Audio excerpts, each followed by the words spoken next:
حضرت معاذ بن جبل رضی اللہ تعالی عنہ بیان کرتے ہیں، رسول اللہ صلی اللہ علیہ وآلہ وسلم نے فرمایا، اگر تم چاہو تو میں تمہیں بتا دیتا ہوں کہ روز قیامت سب سے پہلے اللہ مومنوں سے کیا فرمائے گا، اور وہ سب سے پہلے اس سے کیا عرض کریں گے۔ ہم نے عرض کیا، جی ہاں اللہ کے رسول۔ آپ صلی اللہ علیہ وآلہ وسلم نے فرمایا، اللہ مومنوں سے فرمائے گا، کیا تم مجھے ملنا پسند کرتے تھے؟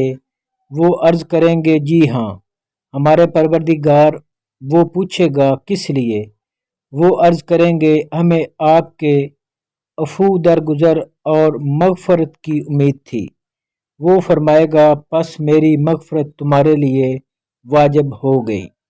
حضرت ابن مسعود رضی اللہ تعالی عنہ سے روایت ہے کہ نبی اکرم صلی اللہ علیہ وآلہ وسلم نے ایک روز اپنے صحابہ سے فرمایا، اللہ سے حیا کرو جس طرح اس سے حیا کرنے کا حق ہے۔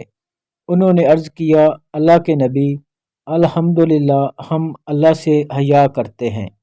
آپ صلی اللہ علیہ وآلہ وسلم نے فرمایا، یہ بات نہیں ہے، بلکہ جو شخص اللہ سے ایسے حیا کرتا ہے جیسے حیا کرنے کا حق ہے، تو وہ سر اور ان چیزوں کی جو سر میں ہیں، آنکھ، کان، ناک، زبان کی حفاظت کرے، اور وہ پیٹ اور اس کے متعلقات، شرمگاہ، ہاتھ، پاؤں اور دل وغیرہ کی حفاظت کرے۔